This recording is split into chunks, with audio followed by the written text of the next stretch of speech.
Hello, and you're listening to Eco-Justice Radio. We present environmental and climate stories from a social justice frame featuring voices not necessarily heard on mainstream media. Eco-Justice Radio acknowledges that we recorded this show on the traditional territory of the Tongva people and all of their relatives in the place we call Los Angeles. Welcome, I'm Jack Ide. On today's show, Hidden Costs of Empire, U.S. Interventionism in the Developing World. We feature a presentation given by progressive political analyst Michael Parenti, given it in 1986 at the height of the Cold War with Russia and interventions in Latin America. Our intention is to illustrate how Parenti's incisive analysis of capitalism and its revolutionary discontents holds true today as the U.S. empire, frankly, is coming apart at the seams. Michael Parenti is a U.S. political scientist, academic historian, and cultural critic who writes on scholarly and popular subjects. He is the award-winning author of 24 books, including The Face of Imperialism from 2011 and Democracy for the Few, originally written in 1974 with a 9th edition published in 2010. He has taught at universities and has also run for political office. Parenti is well known for his Marxist writings and lectures and is an intellectual of the United States left.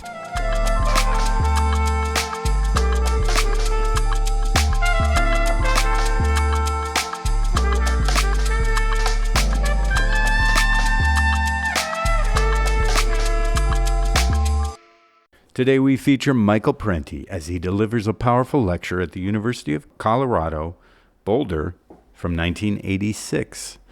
Parenti discusses the intricacies of U.S. interventionism, the dynamics of capitalism, and the historical exploitation of the developing world. He challenges conventional narratives about poverty in the global South, asserting that these nations are not poor, but rather overexploited. Join us as we unpack his insightful analysis of imperialism and the ongoing struggles for social justice that our oligarchs and their political class have not seemed to learn the lessons from 40 years ago. And as the stature of this lovely experiment called the United States of America erodes daily on the world stage, supporting endless war in Ukraine and Palestine and so many other Middle Eastern countries, disastrous trade policies, and of course the ongoing hegemonic and regime change operations in multiple countries. Once again, this is Michael Parenti, University of Colorado Boulder, U.S. Interventionism, the Third World, and the USSR, April 15th, 1986. A no-growth capitalism, as some of our more naive ecologists have argued for, is a contradiction in terms. The reason you invest is to accumulate. And your accumulation of capital has no purpose or meaning unless you can mix it with labor to yet increase your wealth further. And of course, you use large sums of it for personal consumption and for political power and for control of your culture and for that wonderful, good, happy life that you so like. As George Bush's wife said, we are millionaires, or we are not ashamed of it, we enjoy our wealth. And I thought, at last they say it. Finally they say it.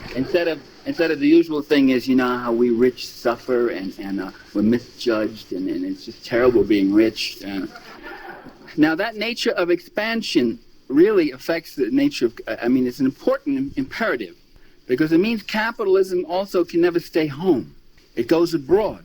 If you ever saw the film Controlling Interest, there's a corporate president who says, those corporations that stayed regional in New England years ago and decided not to go national, we can't even remember their names. They died. We had to go national. And those of us who are now national know we have to go international. We have to invest abroad. So one of the laws of capitalist motion and development is this inexorable expansion. And that means expansion into an expropriation of the third world. A process that's been going on for about 400 years, perpetrated by the Portuguese, the Spaniards, the Dutch, the Belgians, the French, the English, and most recently, most successfully, most impressively, by the Americans. That is by the ruling classes of these countries, not by the ordinary people. The ordinary people simply paid the costs of empire. The ordinary people simply sent their sons off to die on the plains of India or in the jungles of the Congo or in Latin America, wherever else. But that expropriation of the third world has been going on for 400 years, brings us to another revelation, namely that the third world is not poor. You don't go to poor countries to make money. There are very few poor countries in this world. Most countries are rich. The Philippines are rich. Brazil is rich. Mexico is rich. Chile is rich. Only the people are poor. But there's billions to be made there, to be carved out and to be taken. There's been billions for 400 years. The capitalist European and North American powers have carved out and taken the timber, the flax, the hemp, the cocoa, the rum, the tin, the copper, the iron, the rubber, the bauxite, the slaves, and the cheap labor. They have taken out of these countries. These countries are not underdeveloped, they're overexploited. One of the countries that had a great deal of Western capital in it was Tsarist Russia. Mostly English, French, some German, some American, including one Herbert Hoover, who with Leslie Urquhart, famous British millionaire, owned the Russo-Asiatic Corporation, which, if the Russian Revolution hadn't happened, Herbert Hoover would have been one of the richest men in the world.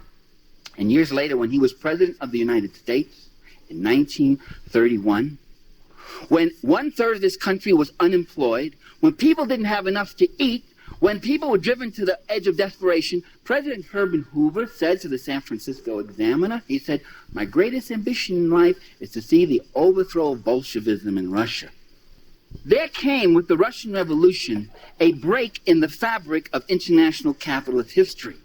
There now was a country where the unwashed, where the workers of Petrograd and Moscow were actually taking over, where they were actually taking over the land, the labor, the technology, and the resources of their country, where communists were coming in to power.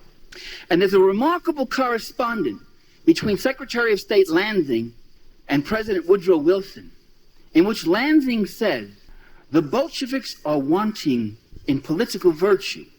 They would preach to the ordinary man that he might elevate himself through political means rather than by dint of hard work. This would be a most unfortunate example to the common man in our country and other countries. They understood what was the threat. The Americans themselves, the American ruling class, had very little didn't have all that much. I told you about Hoover and a few other speculators, other people like that. But they joined in with 14 other nations to invade the Soviet Union, to overthrow the socialist government that had just been put in after the Tsar was overthrown. That process of invading a revolutionary country is still happening before our eyes. If you want to understand those years after the Russian Revolution, just look at what's going on in Nicaragua. Invasion, either by directly with troops from your own country, or by using surrogate troops, and they use the white armies and the white generals, the white guard armies. Embargoes, isolation, withholding food supplies, sabotage, encirclement, refusing diplomatic recognition. These are the methods that are used, and these are the methods, time-honored methods, that are being used right now by Reagan against another revolutionary government, which is Nicaragua. That process of encirclement and destabilization continued right until World War II. On the eve of World War II, Foreign Minister of the Soviet Union named Litvinov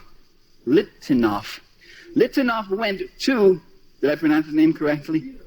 No, I can't say it that way. Went to the Western powers and called for an alliance with England, the United States, and France against Nazi Germany.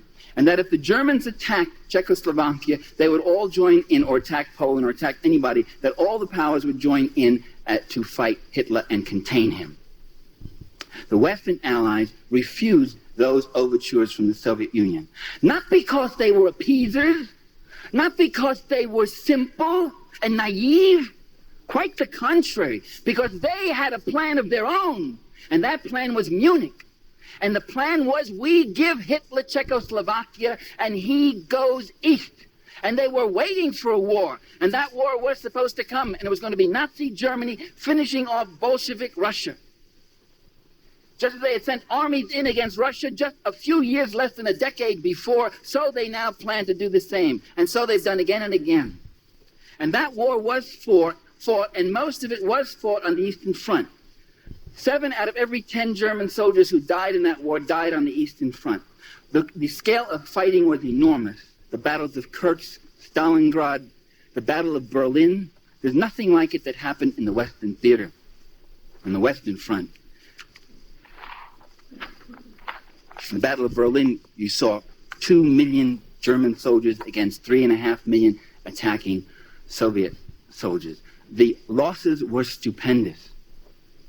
But at the end of that war, the Soviet Union emerged as a major power.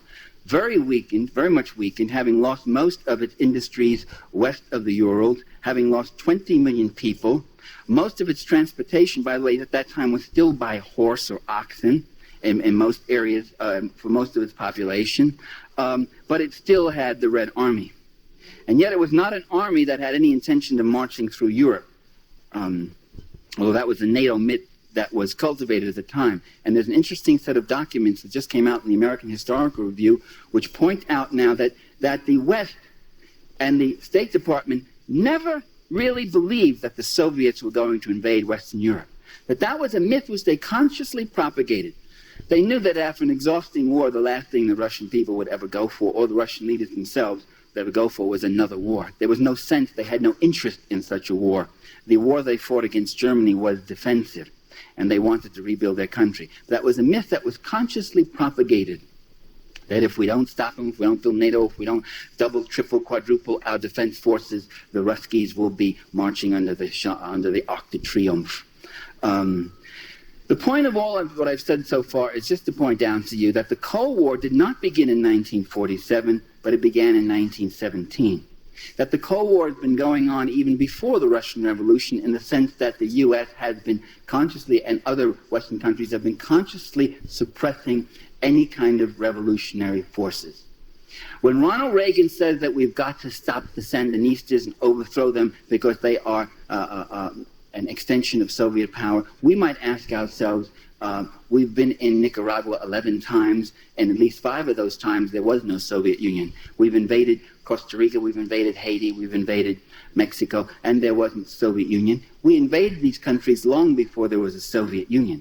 It's not that they're surrogates of the USSR, but that they are developing revolutionary movements which will bring a competing social order, one that will use the land, the labor, the resources, technology, and capital in a different way for social need, communally, for nonprofit, public sector development, rather than for private capital accumulation. This would mean the death of capitalism, of that class with its power and privileges, with life as they love it, and hold it, and will fight tooth and nail to defend it. As Mrs. Bush said, we enjoy our wealth. The U.S. empire at the end of World War II replaced Britain. The Brits were eased out of Iran. British oil companies were replaced by American oil companies. British sugar companies in Honduras were eased out by American sugar companies. And America also picked up the tab.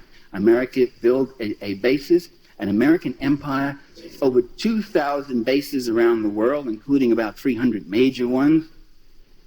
American fleets are on every ocean. American planes fly the skies over every continent, almost. And so we see enormous investment in the third world, and with that enormous investment since World War II, an enormous growth in poverty. Now that's unusual, and that really goes against the accepted ideology, which is that attract investments in here because that'll bring prosperity and jobs, all that sort of thing. But what investment has brought to Haiti is the immiseration of the small Haitian farmers. What investment has brought in Latin America and most other countries has been the displacement of the peasantry, their proletarianization. They're being thrown into shanty towns to suffer poverty wages or chronic underemployment. What investment has brought with it also is increasing illiteracy, sickness, disease, poverty, and a dislocation and disfranchisement. A growing foreign debt and indebtedness, growing investment for cash crops. By the way, that's what the whole Mexican Revolution was about. Was the land going to belong to the Mexicans so they could grow beans and alfalfa and feed their people? Or was the land going to belong to the big sugar companies and latifundio owners so they could grow sugar to export as a cash crop to make more money, to yet make more money, or coffee or whatever else? And with that growth, with that investment comes a dislocation in the structure of the third world country, so that the whole infrastructure of it gets built around capital extraction. The economist Ray Brown, when he went to Cuba before the revolution, it was in 1958, he was there about a year or so before, was impressed by how every major road he saw went from a sugar plantation to a refinery to the seaport. While there were whole communities without roads that couldn't get to doctors, that couldn't have schools, couldn't see a priest, the sugar companies had their roads. And when you send foreign aid to those countries, 9 out of 10 of those dollars goes to build the infrastructure, to subsidize the capital investment of the private corporations, or to pay for the police and the army of that country, not to defend it from foreign invasion, because Uruguay is not going to invade Bolivia, because Taiwan isn't going to be invaded by the Philippines. But they need those big armies to defend their rulers from their own people, because those people are in such a state of misery. So that's where our aid goes. And as someone once said, foreign aid is when the poor people, that's us, of a rich country, give money to the rich people of a poor country. And when Kenneth Boulding gets up and he says, an economist, you can see when you get brilliant people like Kenneth Boulding speaking so naively, you can see the troubles you get into, the swamps you go into, the baby talk, silliness you get into when you think without Marx, when you think without class analysis. And Kenneth Boulding says, one of America's leading economists, he says, empire is irrational because it costs more than what we get out of it. The British, it cost them more in India than what they got out of it. The American investment in the Philippines is only about $3.5 billion, but we had to give them about $6 billion in aid. It costs us more than what we get out of it. And that's when you think without a class analysis, because as we know, as you're going to know before the evening's over, that it's very profitable. Because the people who have the $3 billion investment aren't the same ones as the people who paid the $6 billion. As Thorsten Veblen said back in 1909, and Boulding should have read him even if he is a Marxist, as Veblen said, the wealth that's extracted from imperialism goes into the coffers of the select few, whereas the costs of empire are paid out of the common treasure of the people. And so it was with the British Empire in India. It was the Brits, the ordinary working people, who paid for the cost of empire. It was the Bank of England and the East India Trading Company that got the cream. And so with the Philippines, right? Of course, with a good skim to your collaborator, your comprador there, what he got just in shoes for his wife. God knows his shoes for his girlfriends. Okay. Another resource in the third world that attracts capital investment, and you say to yourself, what is that mysterious resource? I'm looking at El Salvador, right? And I'm looking at the companies that are in El Salvador. And I look and I see Pillsbury, Procter & Gamble, U.S. Steel, Continental, ITT, Firestone, Ford. And I'm saying to myself, wait a minute, what the hell's in El Salvador? A little sugar, bananas. What are all these companies doing there? What they're doing is they're manufacturing everything from energy rods to baking powder, from auto tires to computers. They're in El Salvador because of a very precious resource in El Salvador, which is the cheap labor, which is paying people 50 cents an hour. Instead of having to pay auto workers $15 an hour up here, you go down there and you pay them 15 cents or 50 cents an hour. That becomes a very attractive thing. And you go to South Korea. New York Times had a story about the South Korean farm girls who work in the textile companies that used to be in New England until they moved south. And then when the Southern workers unionized, they moved to South Korea, where there's a nice fascist little country where if the workers try to unionize, they get beaten up and thrown in jail or they get shot dead. And the Korean farm girls in those textile compounds are working for 18 cents an hour. 18 cents an hour for 12 hours a day, 7 days a week. No time off. And if you want a day off, you work a double shift if you want to go see your family again on the farm. And they live in compounds. That's the Industrial Revolution. That's 1870. But that's big profit. And that's what they call capital investment, development, friendly nation, staunch ally, good relations, stabilization, stability.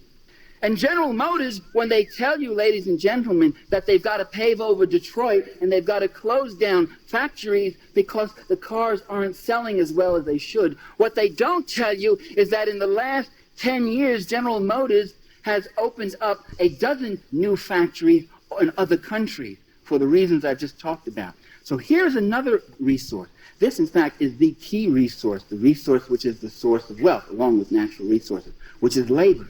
There was one thing about labor, it's one of the commodities of production. It's the one commodity that does not use up its own value entirely in that process of production. It creates wealth. You're listening to Eco-Justice Radio, a listener-supported media outlet. Please consider making a donation to ensure that we can continue to provide socially and environmentally driven content. Donations can be made at ecojusticeradio.org and SoCal350.org for an extended version of this interview, as well as other benefits. We encourage you to become a member of our Patreon at patreon.com/ecojusticeradio. Today you're listening to Hidden Costs of Empire, U.S. Interventionism in the Developing World. I'm your host, Jack Ide, and we feature a presentation given by progressive political analyst Michael Parenti, given in 1986 at the height of the Cold War with Russia and interventions in Latin America. Now there's another development, though, that's come with all of this.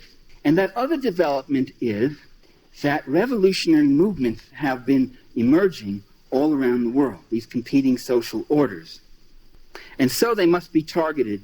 Now, the United States has given a number of reasons for why, Ronald Reagan has most vividly recently, for why we must go on with our military buildup and our intervention in third world, why we must attack countries like Nicaragua, why we must oppose guerrilla movements in El Salvador, why we must try to overthrow Afghanistan, Angola, Mozambique, Guinea-Bissau, and various other countries where the forces of social change are taking place. And the reason they give is the freedom of the people there for democracy. We are in Central America to defend democracy. Well, a moment's reflection would raise some serious questions about that hypothesis, because it becomes clear that, in fact, the U.S. government has a record in recent years of overthrowing democracy. In Chile, Salvador Allende, elected in a free and open election, was overthrown. 10,000 people were executed. Tens of thousands of others were driven into exile. Others have been put in prison.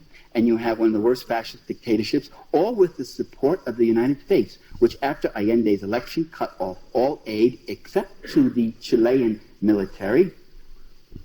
In Guatemala in 1954, the Arbenz government was instituted, and Arbenz legalized all student organizations. Students were very powerful. The first democratically elected president of Guatemala. Arbenz legalized trade unions, opposition newspapers, and then he started doing some very dangerous things. He began to nationalize the unused land of United Fruit Company. And that's when U.S. corporations and the CIA went in and overthrew Arbenz. And that's a matter of public record, by the way. The CIA, the Eisenhower administration, admits that. Eisenhower proudly boasted of how the CIA overthrew Arbenz because he was a serious leftist influence.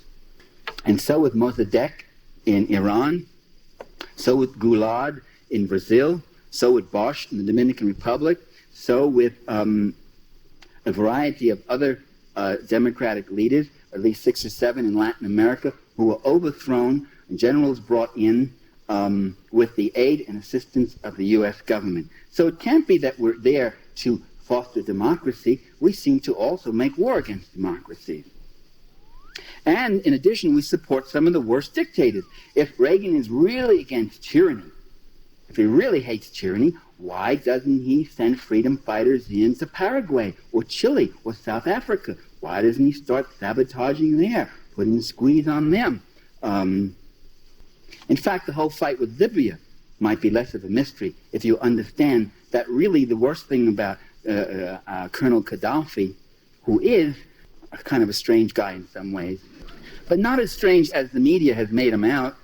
He has called, and you don't know this, most of you who laugh, he has called repeatedly for negotiations between him and Reagan, for peaceful negotiations, for peaceful settlement of all disputes. And the Reagan administration has repeatedly rebuffed those overtures.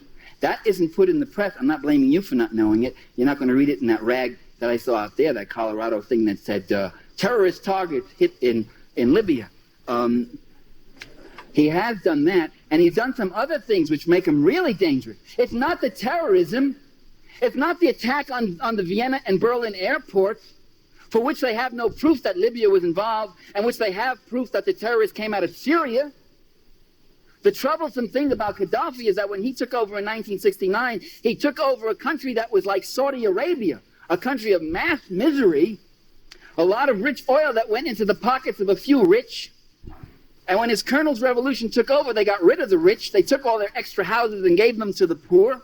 They put out a land reform program. They put out a public free school program. They started a national health medical program, something that we Americans still don't have. The Libyans have it. He planted 40 million trees and started massive irrigation and ecological reclamation. These are some of the things that Gaddafi did, and that's a dangerous example to the Arab world. He took a bigger chunk of the oil revenues and reinvested them into the needs of his own people.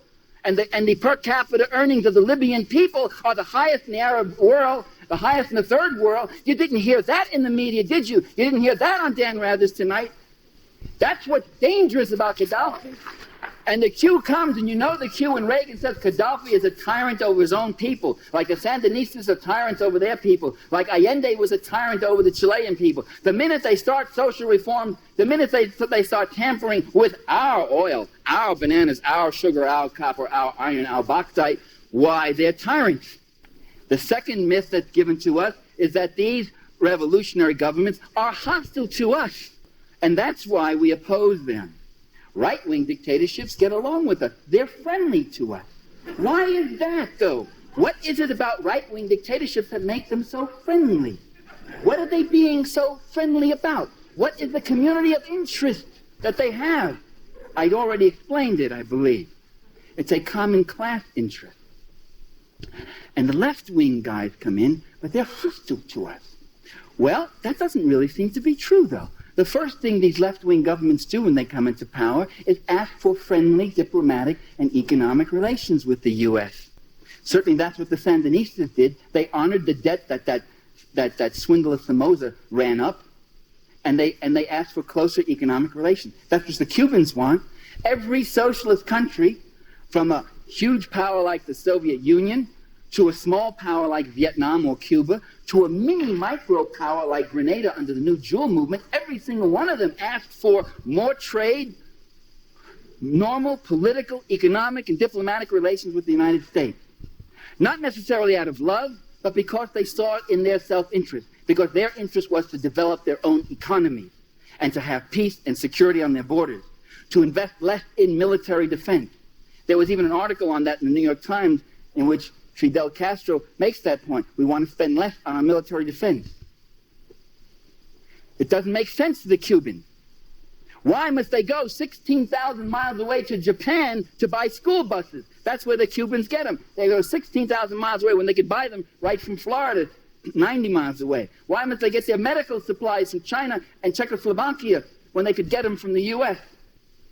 Cuba has the largest import tonnage cost of any country in the world because of the U.S. blockade, a boycott. So it's very much in their interest to cultivate friendlier relations. There's a substantive thing there, much firmer than love. No one's claiming they love us.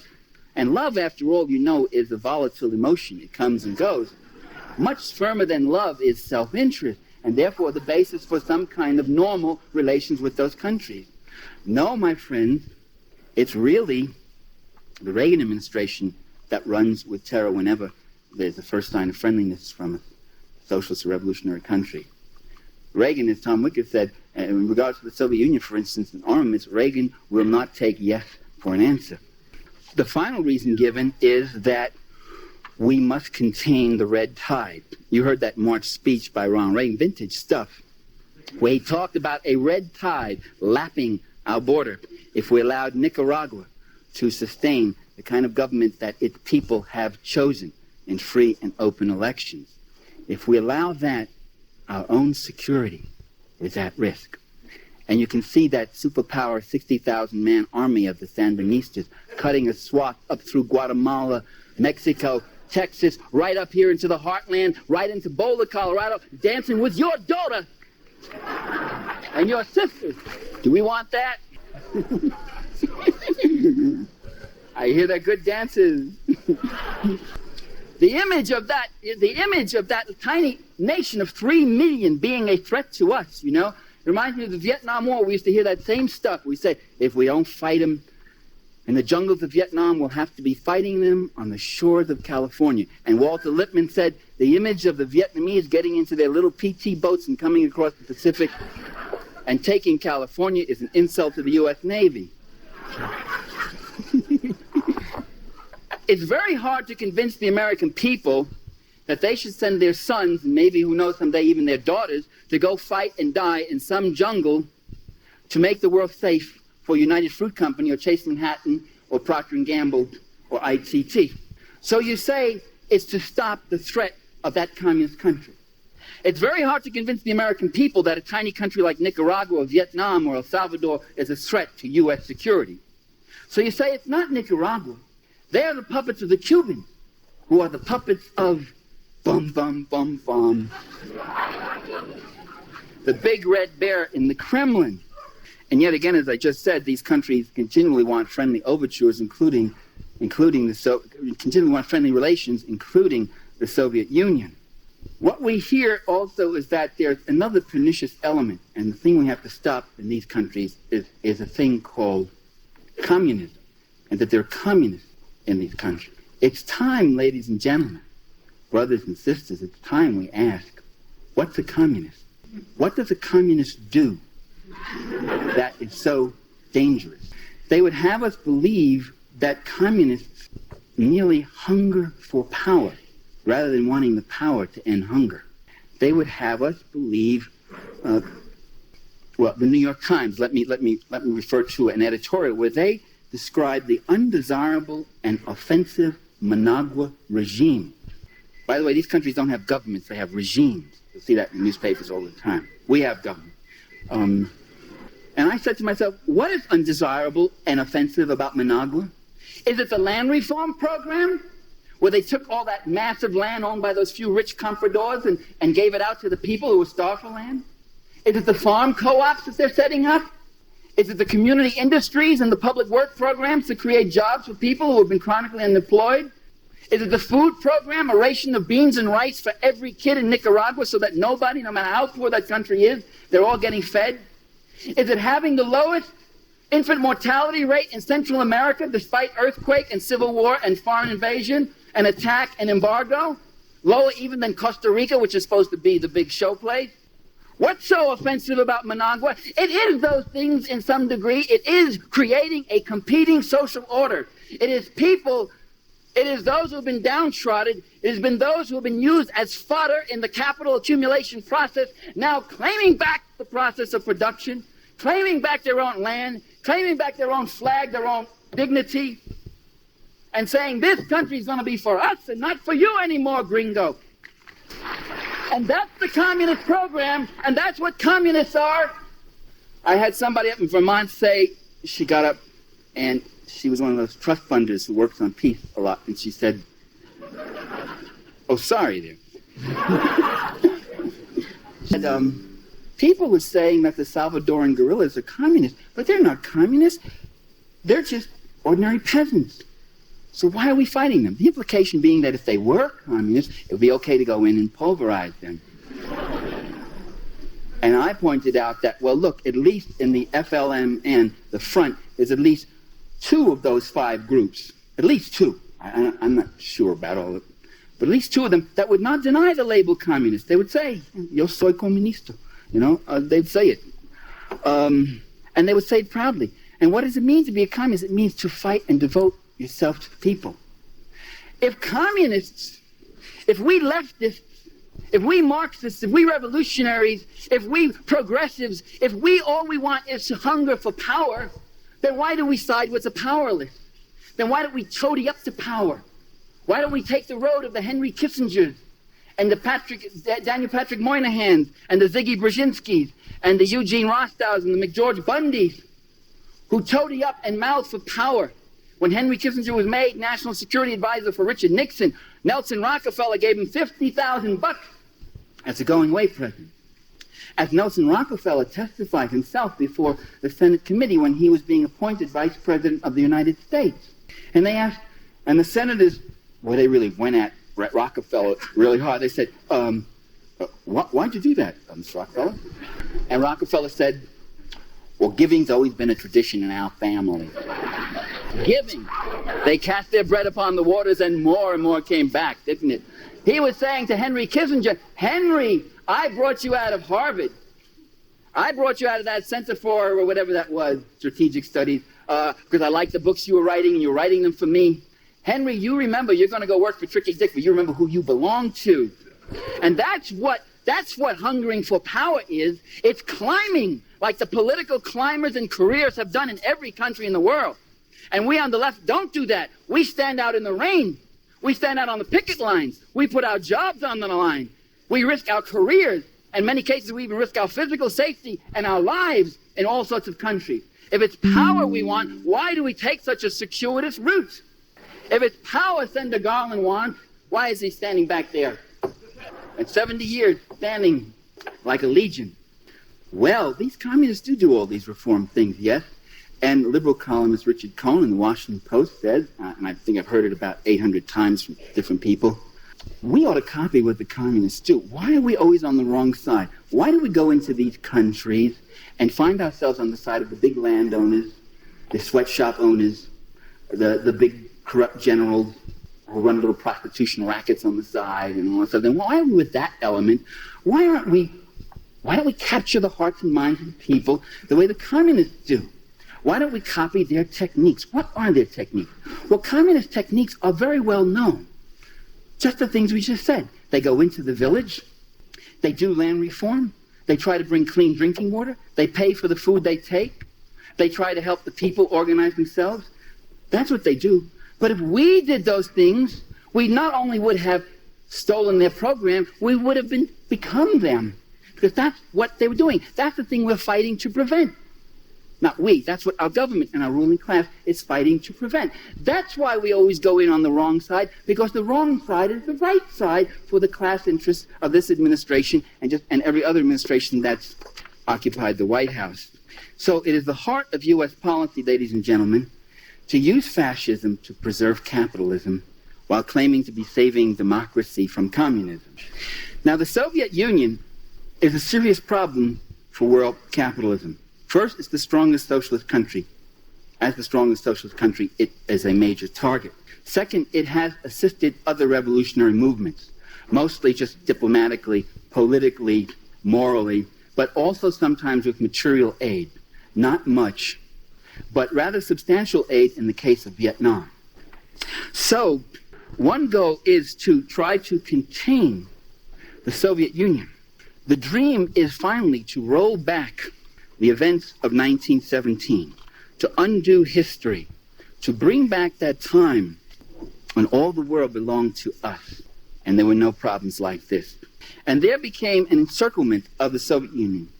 The most targeted socialist country in the world today is not Nicaragua, nor even Libya, if you want to call Libya socialist. I wouldn't quite call it that. It's got an erratic leader. He does immature things and says immature things, but he's also dangerous from a class interest, but I still wouldn't call him socialist. The most encircled and threatened country is the USSR. It is the one that is targeted with all these missiles. There is, ladies and gentlemen, those missiles are not the result of an arms race. I maintain that there is no arms race, and there never has been. A race, as you know, the model of a race is the two proponents moving, each more furiously ahead of the other. trying to put as much space to get to some goal. That model doesn't explain arms escalation. What we have had, rather, has been an arms chase, with one side, the U.S., unilaterally escalating each time, and the other side, the Soviet Union, playing catch-up, often with a 2 to 7 year lag in the particular weapon system. That was true of the A-bomb, the hydrogen bomb, the long-range bomber, submarine-launched missiles, the MIRVs, the multiple warheads, the ICBMs, tactical nuclear weapons, solid-fuel rockets, and now even today with the MX, the cruise, the Pershing, and the neutron bomb. The race model doesn't explain it. It's a chase. As the Soviets said just several years ago, don't build a neutron bomb. If you build it, then we will have to build it. Don't build the MX. If you do that, we will escalate on our ICBMs. That's hardly a race. That's more of a chase. The other side, asking that this escalation not take place, and then when this escalation does, it reluctantly moves on and enters it also. Reluctantly, I say, because the arms race has had a tremendous damaging effect on the Soviet economy. Every time they have to build another tank, that's one less subway car for their subway. In the USSR, any city that reaches 1 million people gets a new subway built in it. Every new missile means that much less quality consumer goods. It's also, by the way, has the same drain on our country, but it's not as evident given the kind of country it is. The arms race here, the defense spending is, of course, an enormous shot in the arm to the owning class in terms of profits, guaranteed cost overruns, fat contracts, and so forth. You're listening to Eco-Justice Radio, a listener-supported media outlet. Please consider making a donation to ensure that we can continue to provide socially and environmentally driven content. Donations can be made at ecojusticeradio.org and SoCal350.org for an extended version of this interview, as well as other benefits. We encourage you to become a member of our Patreon at patreon.com/ecojusticeradio. Today you're listening to Hidden Costs of Empire, U.S. Interventionism in the Developing World.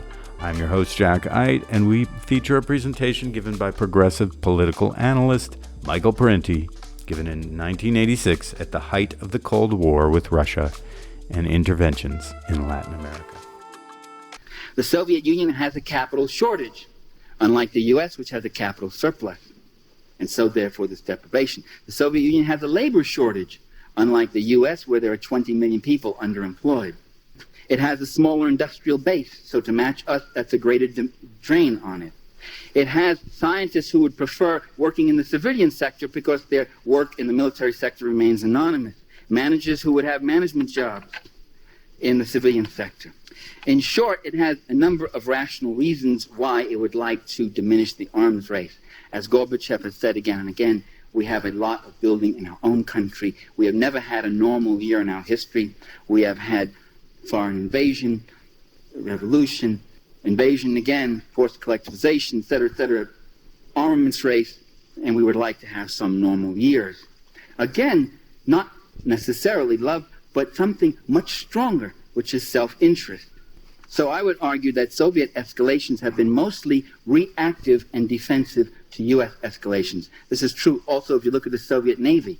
It has, until very recently, no aircraft carriers for attack and amphibian actions. It now has one. It's had a few mini carriers. The Soviet fleet is built almost entirely to tracking the U.S. fleet, to see where it's going. Soviet interest in disarmament is reflected in the proposals that they have made. You could say, well, words are cheap. I want to see actions. First of all, words aren't cheap. Words count too. What a nation says is reflective of what it's doing. But actual moves also been taken. For instance, one, the Soviets proposed the eventual disbanding of NATO and Warsaw Pact armies. A proposal, gradual, mutual de-escalation, step by step on each side, one to that, and like that. The U.S. turned down that proposal, would not even study it. The Soviets proposed, in the last 4 years, nuclear-free Europe, reducing their medium-range SS-20s and all those to match the 162 which France and Great Britain had. That was a proposal made 3 years ago. It's a proposal which Gorbachev has brought forth again.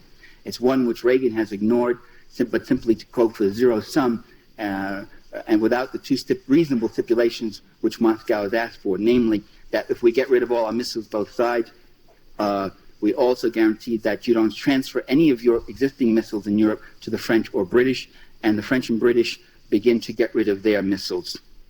Or at least at this stage, they freeze them. And in fact, the French and British now are increasing their number of intermediate-range missiles. And remember, intermediate-range missiles in the West, cruise and Pershing missiles in Western Europe, are not intermediate range. They can reach Soviet soil, so they are strategic. They can hit Soviet ICBMs.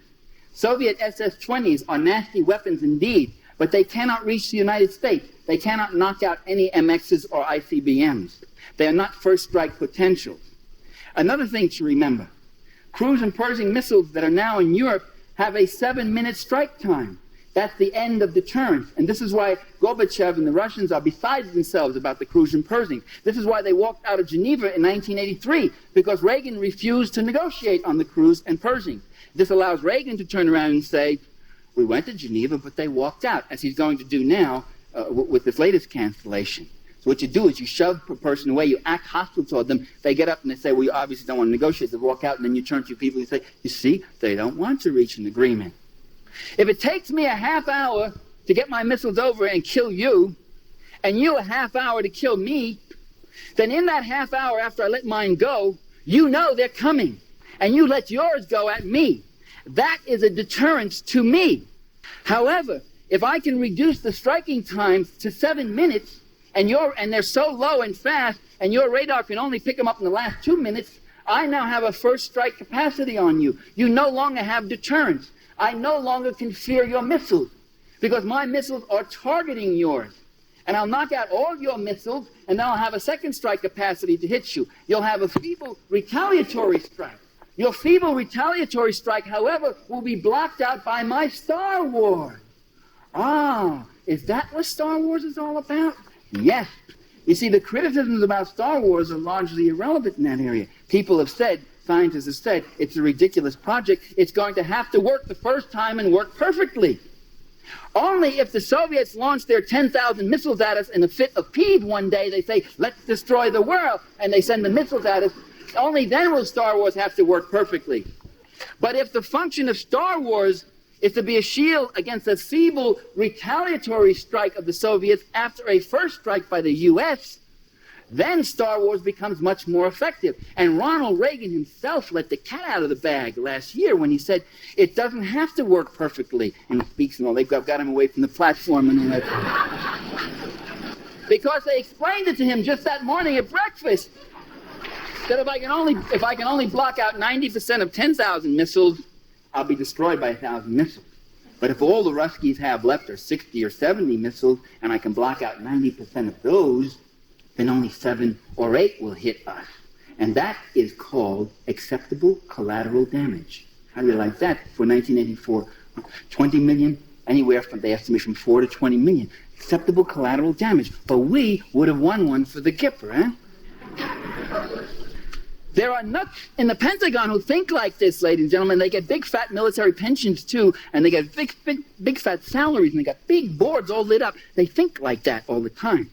But short of starting a nuclear war, the grand design is to have a first strike capacity that so puts the Soviets under the gun again that we'll be back to 1947, when we could brandish that weapon around, and they would have to retreat.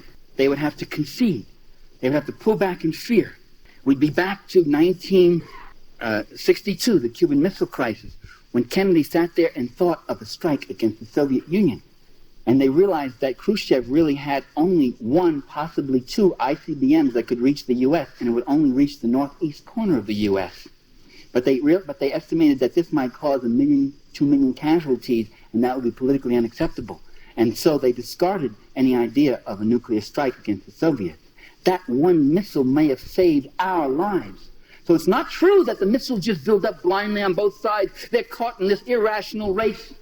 That it's just something in man's nature for war. I loved those songs, but there was something about the politics in one of them that didn't ring right with me. That it's just people caught up in this meanness and killing for killing, and when are we going to reach our senses? That's not true. That's not the way it works. It's not something that comes in here. If it was something in our nature, why would they have to draft us? Why would they have to use press gangs and drag us in? The Nazi leader, Hermann Göring, said, no poor Slav wants a war, not even a German. What does he want to sit in a stinking trench with the smell of blood, listening to the screams of his buddies lying there, quivering with cold and terror? Where does he want to be? He wants to be in his home. He wants to be on his farm. He wants to be with his family. No poor Slav wants a war. You got to drag him out and dress him up and beat the drums and wave the flag. Within the last 4 years, the Soviets called for the banning of weapons in outer space before the United Nations, a resolution that was voted 124 to 1. Who was the one? Not the U.S., Ronald Reagan. It wasn't the American people, right? It was that coterie that is misrepresenting us. All the opinion polls show that the American people didn't want weapons into outer space, at least back in those days before the Star Wars promo. 124 to 1 with one abstention. Do you know who the abstention was? No, it wasn't Israel. It was Margaret Thatcher, who, as we all know, is Ronald Reagan in drag. The Soviets have signed a no first use pledge, a pledge that we will not be the first to ever use nuclear weapons.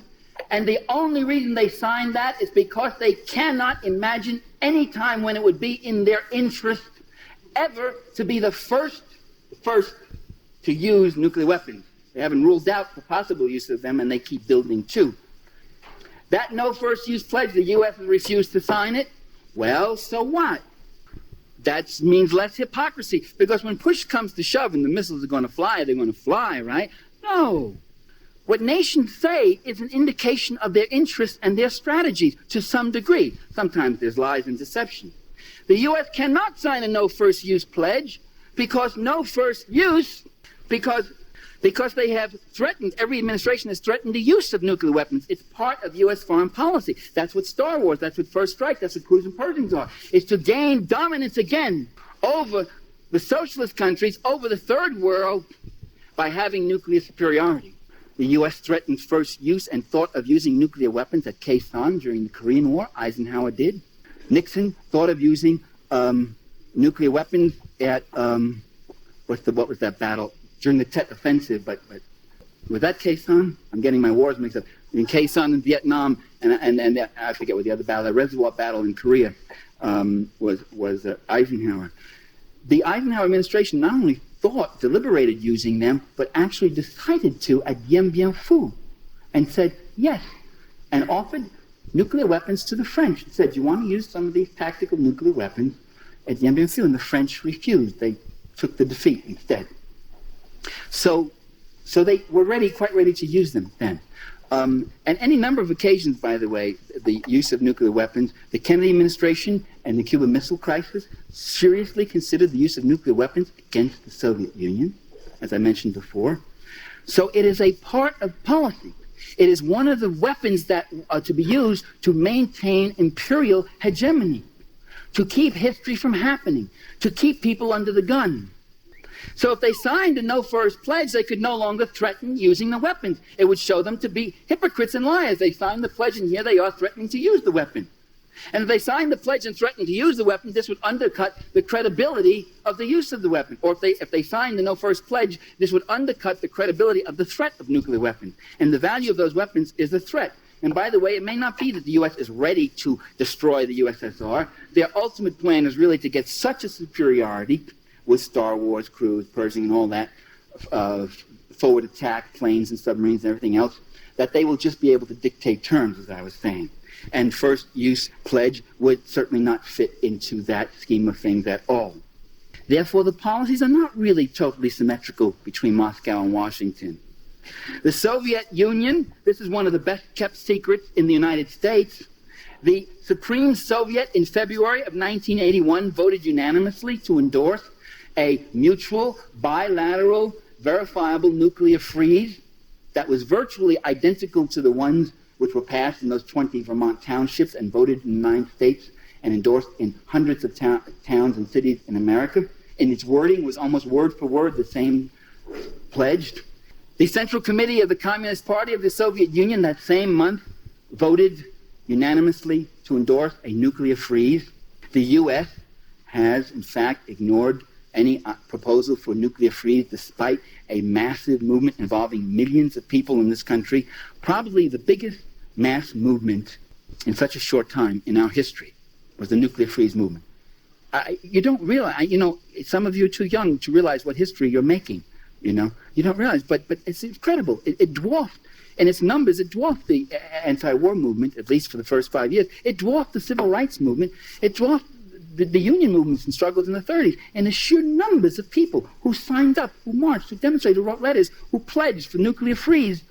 It was a mass movement, and the Reagan administration simply ignored the whole thing. Didn't exist, wouldn't hear of it, wouldn't consider it. It didn't fit into their very rational plans of a different kind of world. The Soviet Union has called for the reduction of ICBMs. The Reagan administration refused to negotiate it, or totally ignored that offer in 1982, and ignored it again when, more dramatically, Gorbachev came up and said, let's not negotiate it, but let me give you numbers. A 50% cut, both of us, right off the top. Let's start. With total on-site inspection, by the way, another change in the Soviet policy. Total, complete on-site inspection under any conditions you want. Come on in, look anywhere you want about this sort of thing. And the U.S., again, won't take yes for an answer. Ronald Reagan won't. The Soviet Union had a unilateral and observed and is still observing a unilateral moratorium on anti-satellite weapon testing. The Soviet Union called for last year cuts in conventional forces, again, NATO and Warsaw. The Soviet Union unilaterally observed a moratorium on underground nuclear testing and has called for a total ban of all nuclear testing, because Gorbachev knows that if you stop nuclear testing, that's the end of the development of nuclear weapons. You can't develop nuclear weapons if you can't test anymore. And Reagan knows that also. And so he's ignored the proposal. The Soviets unilaterally, last year, as you know, said we will not test for the rest of this year. And the Reagan administration said, oh, that's because they do all their testing early in the year and they've got them all done already, but we still have a few tests. Okay, maybe that's it. So do all your tests, catch up, and when it comes December 31st, you say to them, we're going to observe it too. Didn't do that. January 1st came, and Gorbachev said, we will extend that moratorium several more months. And the U.S. said, oh, they extended because they don't test in the cold months, January, February, March. They don't test then. Although they supposedly do all their testing in the early part of the year. I don't understand that one. And then when they extended the moratorium yet a bit further, the argument was, this is a propaganda ploy. They're trying to appeal to the American people. And we, in order to reach the ultimate point of getting rid of nuclear weapons, will have to continue testing right now. What was a masterful phrase of doublethink. I mean, that was an actual quote. I wish I had it. I couldn't find it in my material on the plane. What I'm arguing here, ladies and gentlemen, is that U.S. foreign policy is not foolish. It's not stupid. It's quite rational. When someone says, what are we doing? We're opposing guerrillas in El Salvador and we're supporting guerrillas in Nicaragua. That's quite rational. Because the guerrillas in El Salvador want to change the social order, and the so-called guerrillas, they're not guerrillas, they don't live with the people and build their base in the country. The mercenaries and contras who are attacking Nicaragua want to bring back the old order. There's a very rational system. They're not foolish. They're not confused. They know what they're doing. It is to defend the class order, to make the world safe for hypocrisy. Star Wars, besides being that defense, that first strike shield, people say, it's too expensive. What are you talking about? It's too expensive. That's one of its attractions. It's going to cost $1 trillion.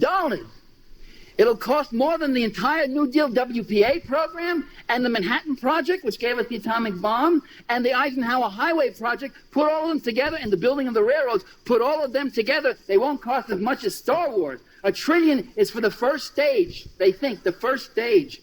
That's what the boys like who have the defense contracts. That's what they love. They see dollar bills. Getting there is all the fun. Whether the system works or doesn't work, the expensiveness is the major attraction. It will violate the ABM treaty, and now we see even it violates the atmospheric testing treaty. What's wrong with that? Reagan has no loyalty to the ABM or the atmospheric testing. He's been wanting to violate them since he's been in office. Now, having said all this and giving you this picture, I would like to add something else. That the ruling class rules, but it doesn't rule quite in the way it wants to. That in fact, we must not be overwhelmed by these facts or this analysis, but we must be enlightened. We could understand why they do these things. Ronald Reagan is not stupid. He gets confused. He goes to Ecuador and says it's wonderful being here in Colombia. He does things like that, and he muffles on questions. Reagan, though, has been the most successful and rational and persistent president that I have ever seen in office in every single area, whether it's NLRB or busting unions or cutting human services or his treatment of the environment, or defense spending or foreign policy. He has advanced, or the appointment of reactionary judges. Every single area, defunding the left, whatever. He has not left a stone unturned. He has advanced and pushed persistently. He has a cohesive goal and program. It's the goal of Cap Weinberger and Pat Buchanan. It's the goal of the radical right. And he has been rather successful at it, but not completely. Because at the same time, in the years that Reagan has been in office, the protest has grown. Democratic forces have grown. Changes continue throughout the world. Peace forces in the Soviet Union. By the way, there are massive peace forces. Millions of people marched. The Leningrad Peace Committee. There were photos of these people marching with these banners. No missiles east or west. Just remember who has the source of power. When the people get it together, they have a strength like nothing seen. When the democratic forces move, the forces of reaction must retreat. And these great generals and dictators and presidentes who sit there in their big palaces with their boodle and their corruption and their bayonets and their guns and their spies everywhere, they get thrown off just as a stallion would thrown off a little fly. So we speak truth to power. Just remember that. Speak truth to power. Mobilize, organize, never be sad. Remember what the great Italian communist Antonio Gramsci said, you have a pessimism of the mind, but an optimism of the will. You see the worst, you consider the worst, you work against it, but in here, you work for what is freedom, for what is justice, for what is right. It is our destiny, it is our future. The future itself depends upon it. Thank you. Thank you to Michael Parenti, and thank you to our listeners for joining us. This has been Hidden Costs of Empire, U.S. Interventionism in the Developing World. For an extended version of this show, become a member of our Patreon or visit our website at ecojusticeradio.org. Please connect with us on social media at Ecojustice Radio, SoCal350, and Wilder Utopia. If you like what you've heard and you want others to be informed, subscribe and share the episodes.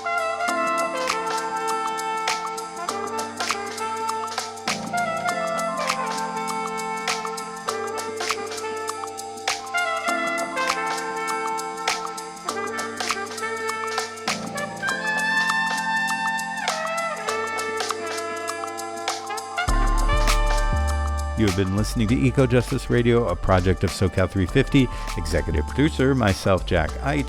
Co-host, Jessica Aldridge. Co-host, Carrie Kim. And engineer and original music by Blake Quake Beats. And until next time, remember, the power is yours.